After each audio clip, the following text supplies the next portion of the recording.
no one has the right to say, I am truly blessed until those feelings and those graces are tested. They are tried. And you pass the test. Only then can you say, I'm truly blessed. You know, it's like a person who claims that he's intelligent, high school graduate or grade 6 graduate from a school, and he says, I want to go to enroll at Philippine Science High School. I know I can do it. So, sige, ang tataas ng grades siya dun sa kanyang school. He feels he's intelligent. Compared to other classmates, talagang he's the brightest. But then, he has no right to claim and to say, I'm very good, I can really do it in Philippine Science High School. Wait until the test results come in.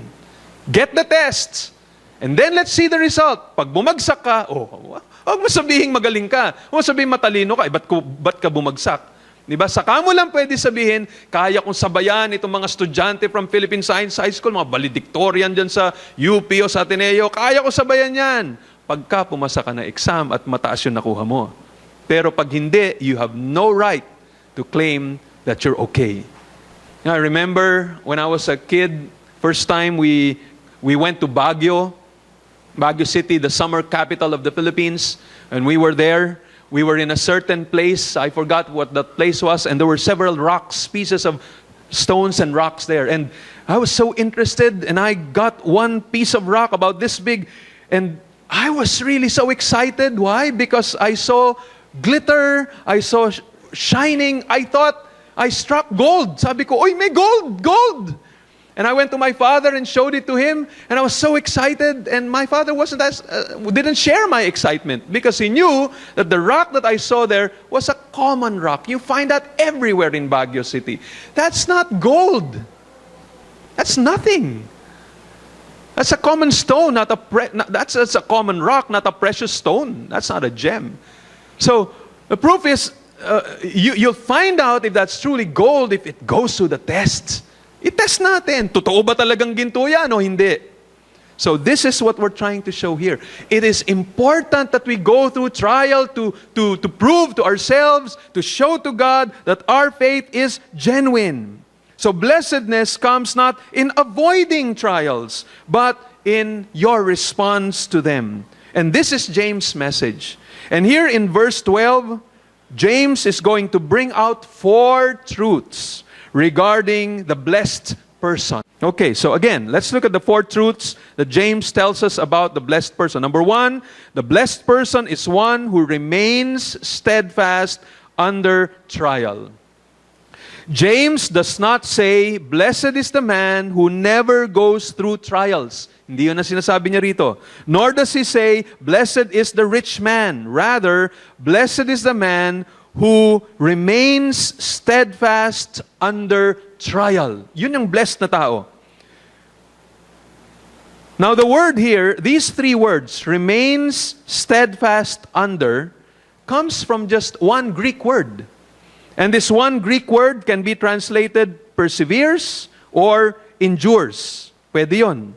Now, this does not mean when you talk of remain steadfast under, or when you say he endures or he perseveres, it does not mean that the person never fails or stumbles. But it means he keeps on without giving up. Yun ang ibig sabihin. So, ulitin natin, ano? You may be going through some trial and sometimes you fail, but if you do not give up, if you keep on, that's what it means to be steadfast under trial. Let me illustrate it this way. Parang naalala ninyo yung boxing match between Manny Pacquiao and Morales. First round, pagsuntok ni Manny Pacquiao, tumba. Knockdown. Morales, during their first fight, if I'm not mistaken, received several knockdowns. But he was never knocked out. In fact, even to the point na in many of their fights, it was always a controversial decision. Many people thought, Morales thought, I won. And Manny Pacquiao, when you look at the expression in his face, it's as if he's not really convinced that he won. Parang feeling niya, may kulang. Yes, maybe the scorecards, from the judge's point of view, he won in terms of points. But in terms of the feeling of others, they feel there's something that was missing. But the point that I want to highlight here is Morales was knocked down several times, but he did not quit. In fact, it appeared that in some of the fights, he might even have won. Might. I'm not sure. The point is, that is what we mean by remaining steadfast under trial. Sometimes you are knocked down, sometimes that happens to you, but you haven't lost the fight yet. You still continue. Duguan na yung mukha mo, you still continue. This is what it means when you say you endure. This is what it means when you say remain steadfast under. Listen to what John Gill says regarding the word endurance. Here is the definition, his definition. He says, the man that endures is he that so bears it, bears up under it, as not to be offended at it, and stumble in the ways of Christ, and fall away from the truth, and a profession of it, as temporary believers in a time of temptation do. But manfully and bravely stands up under it, and does not sink under the weight of it, or faint on account of it, and endures afflictions in such manner as not to murmur and repine at them, but is quiet and still, and bears them patiently and constantly, and so endures to the end. Kita nyo, kahit ano pang dinadaanan niyang bagyo sa kanyang buhay, he does not deny the Lord. He continues to profess his faith. He doesn't sink under the weight of it. He is quiet and still, and bears them patiently and constantly. He doesn't grumble. He doesn't complain. He doesn't blame others. Listen to what J.F. Thomas says regarding this. Ang ganda na kanya sinabi. Sabi niya, trials by themselves may harden us, make us cynical, or despairing, or suicidal. The mere fact that we are all confronted by trials is no guarantee of good coming from them. Think of King Saul. Think of Judas. Think of all the people we know whose ill health and broken hearts and broken relationships and failed businesses and abusive parents and distant children and experiences of pain have left them meaner and more distant people. Di ba? Marami tayong kilalang ganon. Hindi laging nagdulot ng kabutihan itong bagyo sa kanilang buhay. Lalo silang naging malupit, galit sa mundo, mainitin lagi ang ulo, bitter, complaining, grumbling, and isolating themselves. Maraming ganon. J.F. Thomas adds, blessed is the man who perseveres under trial, says James. He goes through it. He perseveres. He keeps following the Lord wherever the lamb leads. He keeps believing and trusting and obeying and worshiping and loving Christ and the church and the Word. Diba, maraming mga tao pagdating ng ganung bagyo, hindi na nila mahal ang Diyos, wala na silang pakialam sa iglesia, hindi na sila nagbabasa ng Bible. That's not a persevering man. All through the stress and strain of various experiences, he keeps going. Yun ang ibig sabihin pag sinabi mong, you're a man who remains steadfast under trial. In my own words, the temptation when we face trials is to give up, to isolate ourselves from others, to disallow others from ministering to us. The temptation is to wallow in self-pity, to blame shift. This is sad. This is sadly very true when the trial happens in the church, especially when conflicts occur among brethren.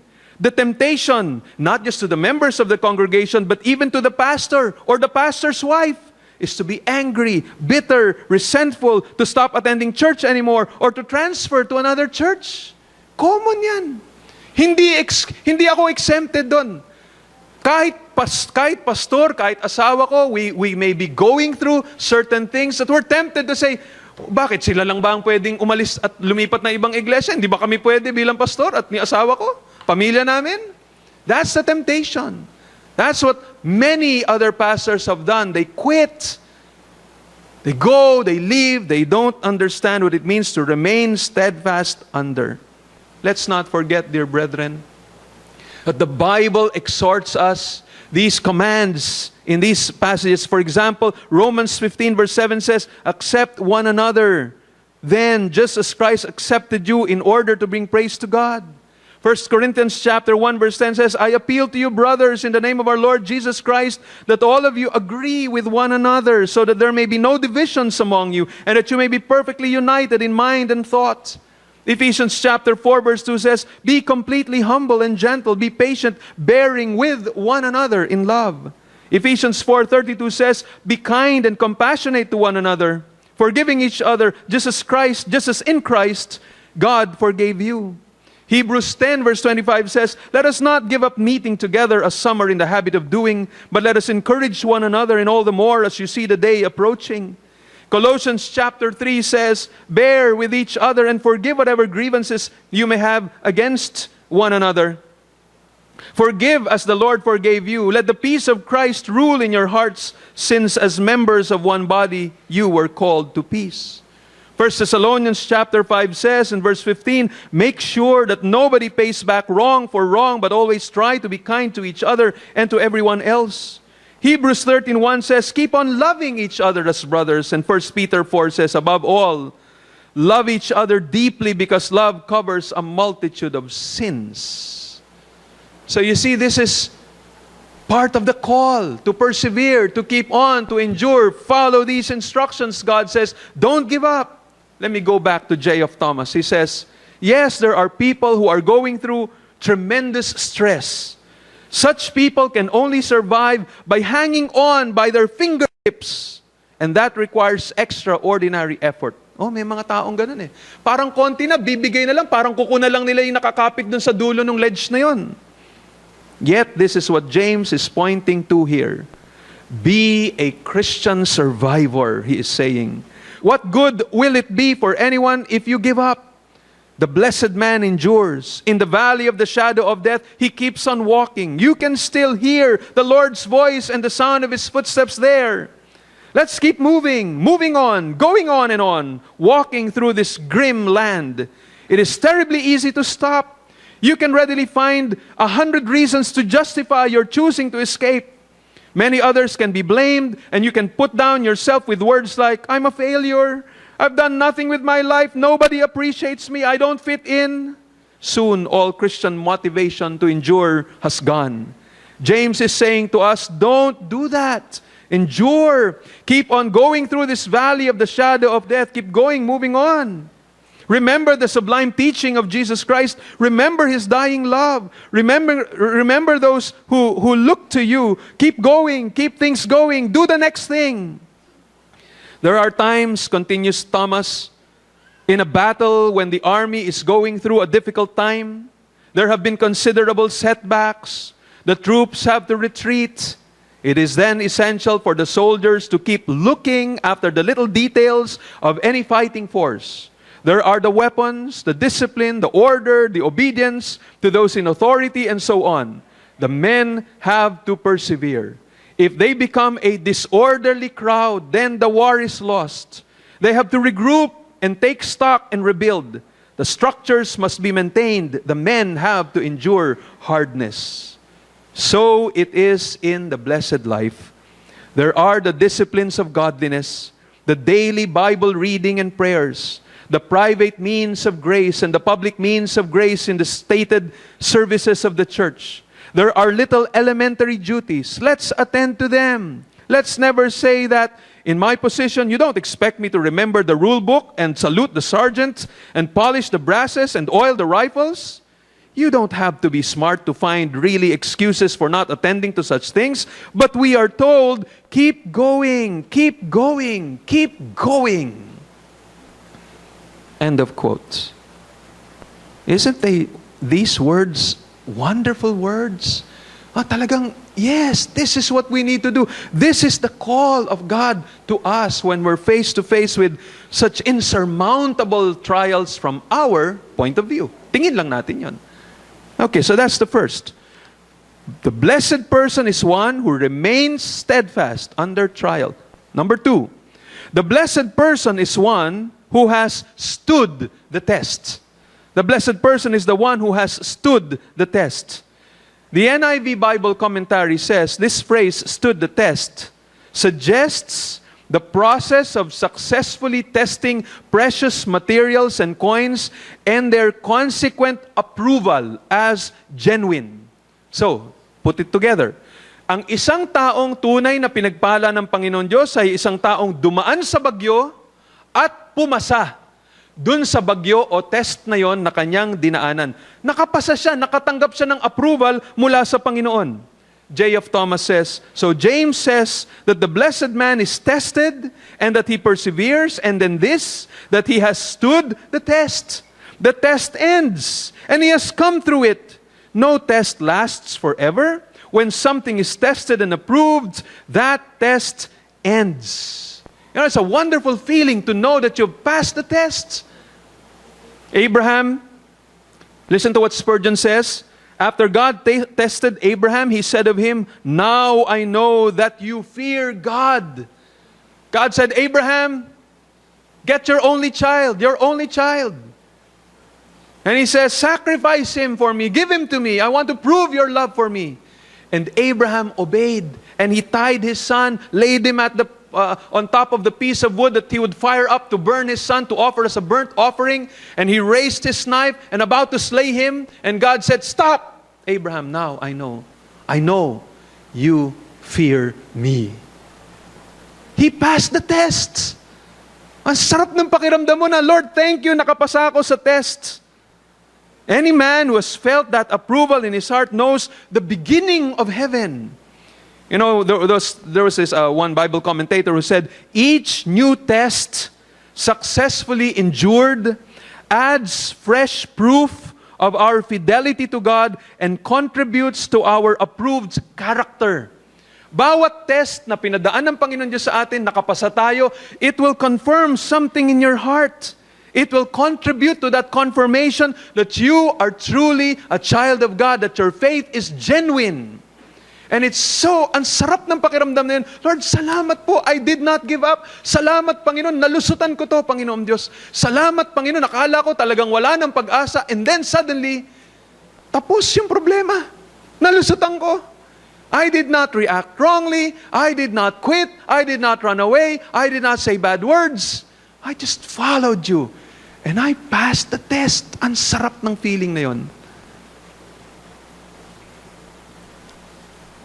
J. F. Thomas says, there is a basic familiar verse which young Christians wisely learn. It is 1 Corinthians chapter 10 and verse 13.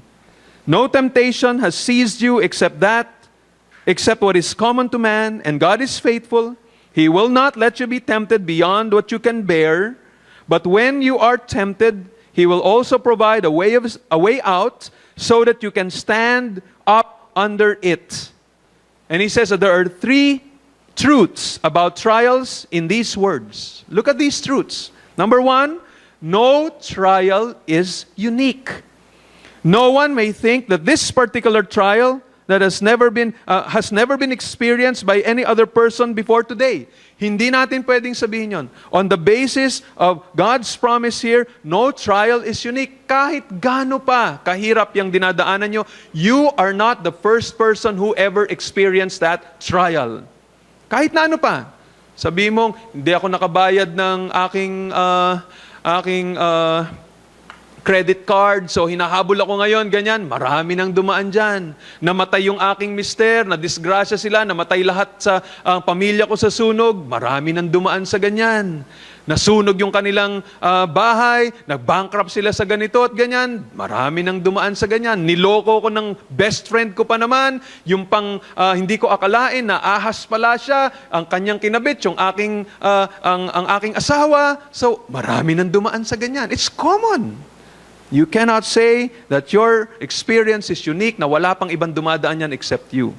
Second thing that you have to learn based on this passage, God will not allow any of us with our own unique characters to be tested beyond what we are able to bear. Hindi papayagan ng Panginoong Diyos na tayo ay dumaan sa isang bagyo na hindi natin makakayanan sa ating character, because that would be to deny God's faithfulness to His children. Ulitin natin, ano sabi ng Panginoon? No temptation has overtaken you, but such as is common to man. God is faithful. He will not allow you to be tempted beyond what you are able. He will not allow that to happen. And so, hindi mo pwedeng sabihin, Lord, I cannot bear this. Sobra-sobra na itong pagsubok na dinala mo sa aking buhay. You cannot say that these trials are above your capacity to bear. No, God is faithful. He will take you through them. You can stand the test. Oh, dear friends, He will not allow you to go through a problem when He knows you cannot handle. There are people who can handle a situation wherein they lose all of their children at the same time. They lose all of their possessions immediately, just after that, at the same time. They experience poverty, they experience physical illness that is so serious that no doctor can cure. There are people who go through all of that experience immediately, one at a time, as they would say, when it rains, it pours. And I'm referring to Job. And to add to that, to make matters worse, what happened? His friends, people whom he thought were his friends, they were accusing him. They were saying, Job, aminin mo na, talaga namang masama kang tao. Kaya yan, ini-expose na ni Lord yung laman ng puso mo. You're proud, you're arrogant, you're like this, you're like that. You need to repent. Job had nothing to repent of. Because he did not sin. He did not realize it was Satan testing him. It was God testing him. And then what happened? The people who knew him, the people who before respected him, people who when he came, everybody stood up because of their respect for him. People whom he helped, now everyone was looking at him with an evil eye. They were thinking evil of Job. And he got all of those things in just a short period of time because God knew He could handle them. And that's the reason why no one here has experienced what Job has gone through. Because God knows we couldn't handle it. That's the reason why some of us lost, some of you widows now, you lost your husband. And you don't have children. We have members in our church who have gone through that experience. They don't have relatives here, immediate relatives here. They lost their spouse, and they don't have children. They're all alone at home. Now, you need to thank God that you didn't go through that experience because God knows you can't handle that. But that sister, she can handle that. Maybe some of you have been praying, Lord, sana yung mister ko na lang ang namatay. Bakit pa yung mister niya? But God says, no, I will let your husband live because he will be my instrument, my anointed tribulator to produce steadfastness and godly character in your life. He will be my instrument to make you more patient, more loving. You will learn through him how to not repay evil with evil. Eh yun eh. Madali naman kunin ng Panginoon Diyos yung mister mo. Pinapakain mo naman lagi ng lechon at taba para mamatay na. Buhay pa rin hanggang ngayon. May maintenance na gamot. No? Parang ano ba naman to? That is the Lord's will for your life. It is His providence. He allowed those things to happen and He knows you can go through that experience.